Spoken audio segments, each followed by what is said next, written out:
Salut à toutes et à tous et bienvenue sur la chaîne des Super Saiyans pour une nouvelle vidéo. Alors aujourd'hui on va faire une petite vidéo analyse de Dragon Ball Super une nouvelle fois et je vais essayer de vous raconter un petit peu mon point de vue et pourquoi on peut dire que Dragon Ball Super, le projet DBS, était un petit peu mal branlé dès le départ, où il y avait beaucoup de choses un petit peu bizarres et beaucoup de choses qui n'allaient pas. On aurait dû vite se rendre compte que c'était un petit peu compliqué ce projet. Donc je vais essayer de remettre un petit peu du contexte et de vous apporter des arguments pour vous faire comprendre mon point de vue sur pas mal de choses en essayant de faire une vidéo pas trop longue. D'accord mon pote? Allez c'est parti. Donc le projet DBS pour moi tu l'auras compris comme je l'ai mis dans le titre, il était vraiment mal branlé dès le début et ça commence par une chose, c'est quand ils ont annoncé en fait que Akira Toriyama revenait un petit peu à ses origines, etc. Et qu'il allait travailler sur Dragon Ball Super, travailler sur la suite de DBS, qu'il serait impliqué. Et ben finalement, quand ça a été annoncé à l'époque, donc moi j'étais un petit peu naïf, comme je pense beaucoup de gens, et je me suis dit, bon bah ça va être génial forcément, s'il y a Toriyama, le génie, que je considère, le créateur original, forcément ça va être une bonne suite qui va respecter l'œuvre originale surtout. Et finalement j'ai l'impression avec du recul que c'était plus un effet d'annonce, c'était plus un petit peu pour faire vendre, pour rassurer les fans, une annonce marketing, comme quoi Toriyama allait participer.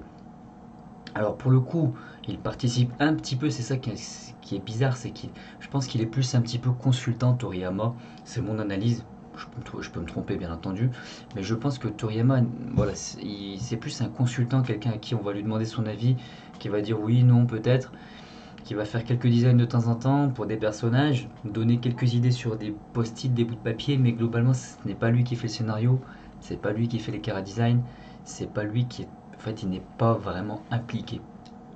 Et de toute façon on aurait dû se poser la question dès l'époque, moi j'avais pas le degré de réflexion que j'ai je pense aujourd'hui, et de toute façon quand vient même Toriyama serait impliqué à 100%, on sait que voilà, Toriyama il en a marre depuis longtemps de Dragon Ball.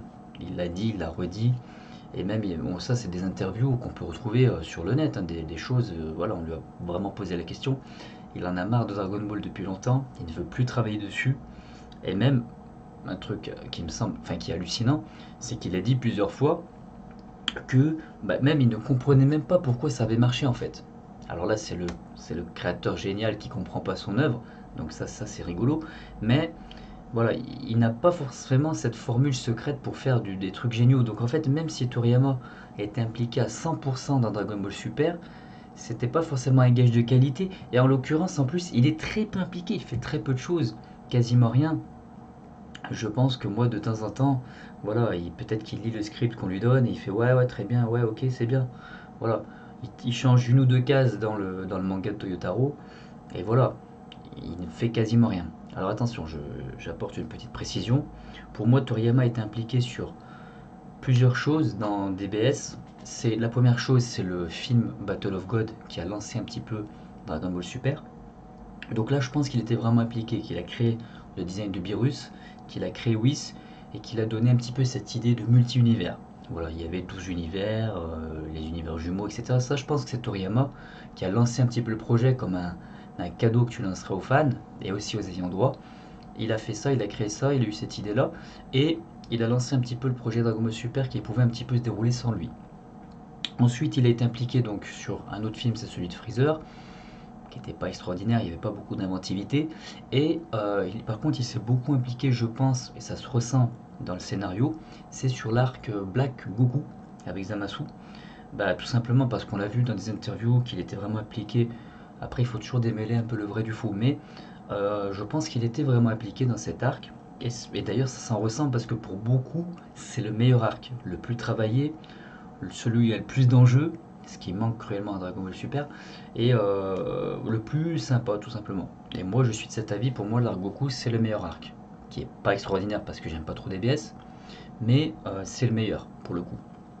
Et je pense que Toriyama a fait ça, mais qu'après il agit, voilà, comme je te disais, comme un consultant, il conseille, il dit oui, mais voilà, le mec il est vieux, il en a marre, il est millionnaire, il a envie certainement d'être tranquille. Il a, je pense, ce respect des fans quand même et le respect des ayants droit, etc. Certainement qu'il a envie de les remercier en aidant, mais il n'est pas impliqué, ne serait-ce qu'à 25%.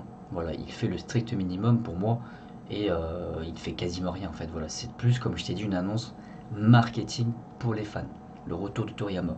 Voilà, oubliez-le, ce n'est pas Toriyama aujourd'hui qui fait DBS. L'arc Moro, l'arc tournoi de l'univers, ce n'est pas Toriyama. Voilà, il faut en être conscient. Alors Toriyama pour le coup a certainement bossé sur le film DBS Broly, mais c'est pareil, pour moi là c'est complètement... Enfin j'ai fait une critique de 1h30 sur la chaîne qui a fait 2000 vues là au moment où je fais la vidéo, donc qui a vraiment beaucoup marché. Donc voilà, pour moi ce film il est hors sujet, il n'y a rien qui va quasiment. Donc voilà, c'est pas parce que pour le peu qu'il est impliqué c'est pas top. Donc voilà, tu auras compris mon point de vue, pour moi ça partait sur des mauvaises bases et c'est une question qu'on aurait pu se poser dès le départ.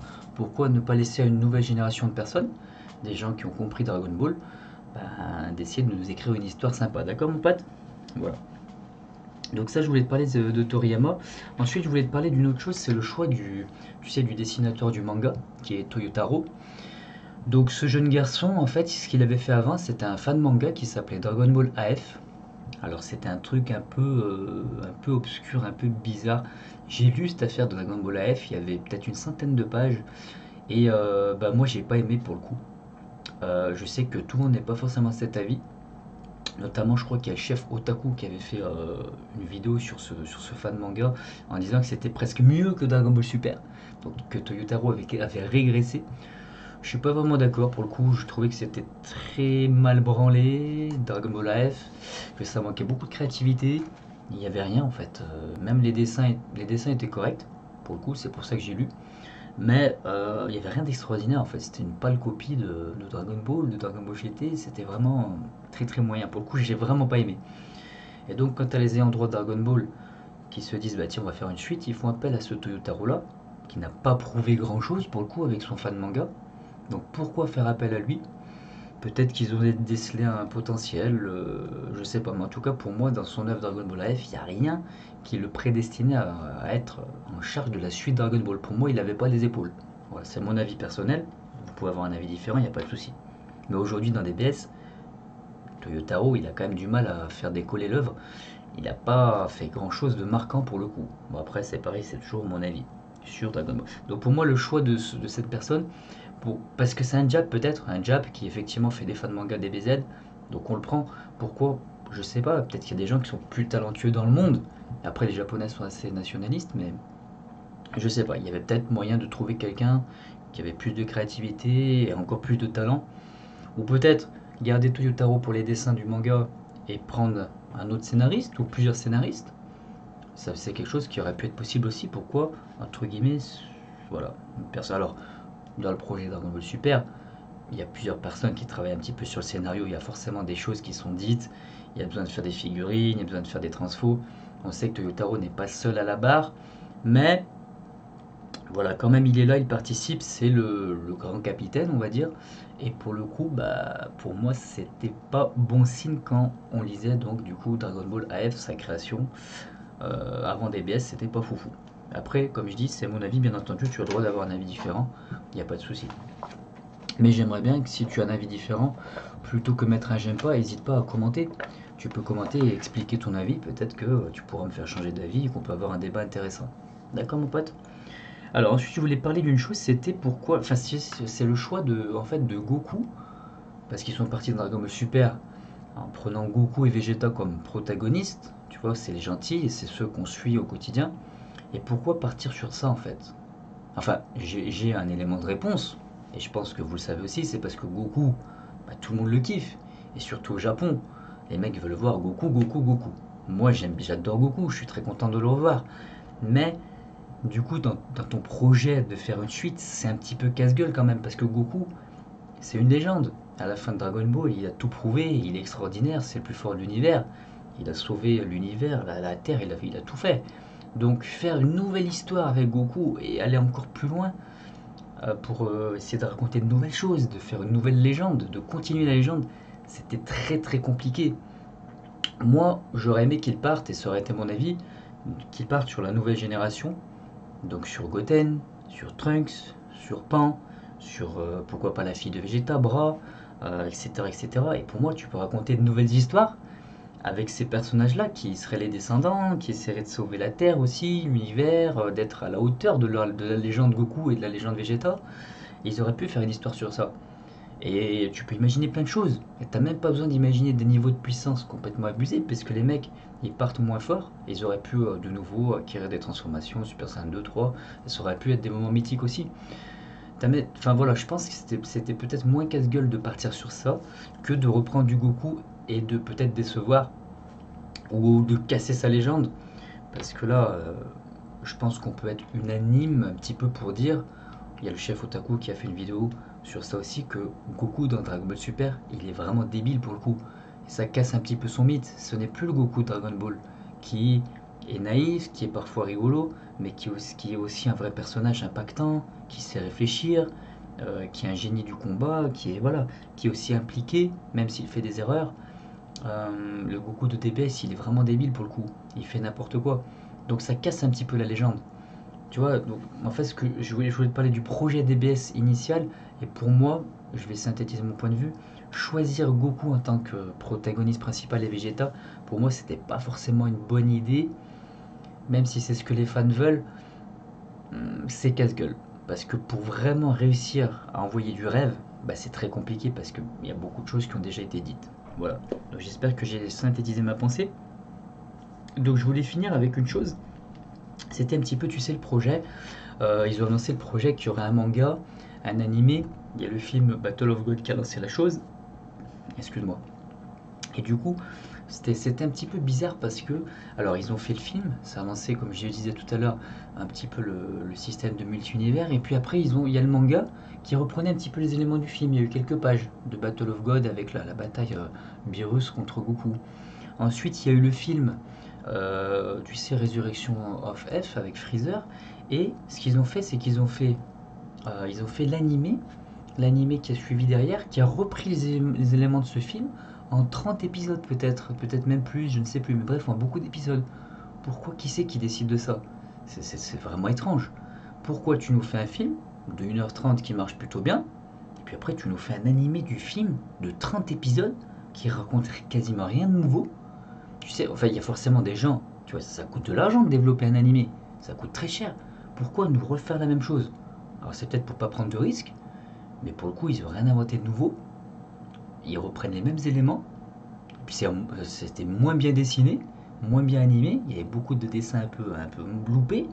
Pourquoi ils font ça? Qui c'est qui pense ce projet comme ça? Il y a de l'argent, il y a du à mettre, il y a du financement. Ça, c'était complètement aberrant. Et puis aussi dans le fait que ce projet est casse-gueule, surtout au départ, c'est que tu sais, tu avais le manga d'un côté, tu avais l'animé de l'autre, l'animé qui passe devant, tu as même des scénarios différents, mais vraiment différents, entre l'animé et le manga. Finalement, c'est quoi la vraie histoire de Dragon Ball Super? Moi, je sais pas. Je te donne des exemples. Dans le manga, tu as le Blue de Goku Kaioken dans l'animé, pardon, tu as le Blue de Goku Kaioken qui existe. Dans le manga, ça n'existe pas. Dans l'arc Zamasu, tu as, tu as carrément des grosses différences entre le manga papier et l'animé. La fin est complètement différente. Je sais que dans le manga papier, tu as le Zamasu corrompu qui n'existe même pas. Enfin, il y a vraiment beaucoup de différences. Donc comment c'est possible d'avoir des œuvres en parallèle comme ça, qui poussent sur un scénario un petit peu commun mais qui sont différents? Et voilà, qui c'est qui pense ce projet-là? Il faudra avoir une trame précise. C'est le manga qui fait foi, on laisse Toyotaro bosser dessus et peut-être des scénaristes en plus. Et ensuite, on fait une adaptation qui est l'animé qui s'adapte au manga, qui rajoute des choses, pourquoi pas, mais pas qu'il fasse des choses différentes. C'est un petit peu bizarre comme projet quand même. On a l'impression qu'ils savaient pas trop où ils allaient. Tiens, allez, on fait un petit peu le manga par là, un petit peu l'animé. On a des figurines à vendre, etc. Voilà. Donc je finirai avec une dernière chose qui pour moi est de façon plus globale, c'est la façon de penser des ayants droit de Dragon Ball Super qui pensent en fait cette œuvre. En fait, ils se disent, bon allez, alors c'est un petit peu des magos ce que je vais dire, mais ils se disent, voilà, on va vendre, on veut vendre avec Dragon Ball, on veut faire de l'argent. On s'en bat les steaks de la créativité, on fait de l'argent. En fait, si tu veux, c'est un produit à vendre avant d'être une œuvre. Moi, ce que j'aurais aimé, c'est voilà, ils se regroupent autour d'une table, les ayants droit. Ils se disent, on prend les meilleurs scénaristes, plusieurs scénaristes qui bossent dessus, les meilleurs dessinateurs ou le meilleur dessinateur, et on part sur une histoire. On écrit l'histoire, on essaie de faire des trucs mémorables et ensuite on développe le manga, on développe l'animé et on fait des figurines. Et là c'est un petit peu l'inverse qui a été fait, c'est-à-dire que c'est un produit qu'on nous vend avant de nous raconter une histoire sympa, tu vois ce que je veux dire, voilà. Donc pour moi c'était pour finir sur ça, c'était voilà, comme je disais, un produit avant d'être une œuvre. Et quand c'est dans ce sens-là, ben ça marche pas pour le coup. Donc voilà mon ami. Voilà pourquoi je voulais t'expliquer que le projet DBS était vraiment mal branlé dès le départ. Aujourd'hui ça va un petit peu mieux, mais voilà, il fallait se poser des questions déjà dès l'époque. Et malheureusement on a eu les conséquences qui sont que bah, DBS c'est très maladroit et très moyen. Tu le sais, c'est mon avis, voilà. Alors si ça t'a plu, n'hésite pas à mettre un commentaire, à mettre un j'aime, éventuellement partager la vidéo pour qu'elle soit un petit peu référencée, etc. Et puis ça me ferait super plaisir. Et puis peut-être qu'on pourra débattre ensemble de DBS, ça pourrait être très rigolo. Voilà, je te remercie mon pote. Je te dis bye bye et à plus.